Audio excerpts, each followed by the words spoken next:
மேங்காவோட ஒரு சைடை மட்டும் எடுத்துருக்கோம். எடுத்துகிட்டு அந்த பல்பை போட்டு ஐஸ்கிரீம் உள்ளே போட்டு கேர்டு 1/2 லிட்டர் சில்லுன்னு போட்டு 3 மிக்ஸ்டு ஐஸ்கிரீம் குவாலிட்டியோடது 3ஐயும் ஒரு ஸ்கூப் எடுத்து போட்டிருக்குறோம். வெனிலா ஒரு ஸ்கூப்பு, மேங்கோ ஒரு ஸ்கூப்பு, பட்டர்ஸ்காட்ச் ஒரு ஸ்கூப்பு போட்டு கேர்டு ஒரு பேக்கெட் போட்டு சுகர் போட்டு அடித்து எடுத்துருக்குறோம். இப்போ இது போல் இருக்கும். இப்போ இதை மேங்கோ லஸ்ஸி தான், ஆனால் ஃபுல்லாக க்ரீமியாக இருக்கும் நல்லா. இது பாதாம் ஊற வச்சுட்டு துருவுனது, அதை மேலே தூவிக்கிறோம்.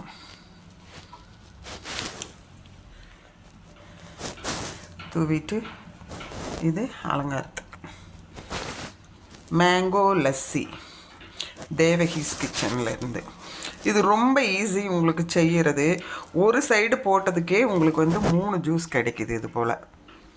சரியா? கடையில் வாங்குறது ரொம்ப காஸ்ட்லியாக தான் இருக்கும் உங்களுக்கு. இது மாதிரி இது மேங்கோ டிலைட்னே பேர் வச்சுக்கலாம். ஏன்னு கேட்டால் 3 குவாலிட்டி ஆஃப் ஐஸ்கிரீம் போட்டிருக்குறோம். ஒரு ஸ்கூப்பு. ஒரு ஸ்கூப்புனா அளவான கரண்டியில் தான் போட்டிருக்கிறேன். ஒரு 1/2 லிட்டர் பேக்கெட் ஃபுல்லாக கேர்டு, சுகர் 3 ஸ்பூன், அவ்வளோதான். பாதாம் 2 பாதாம் துருவி சேர்த்துருக்கேன். இப்போ இதில் 3 இது இந்த அளவு கிடச்சிருக்கு. உங்களுக்கு காஸ்ட்லியாக இருக்கும் கடையில் இது மாதிரி லஸ்ஸி சாப்பிடும்போது. அதை வீட்லேயே செய்து சுகாதாரமாக சாப்பிடுங்க. பாய். சப்ஸ்கிரைப் பண்ணிவிட்டு பாருங்கள் என்னோடய சேனலை. Please please please.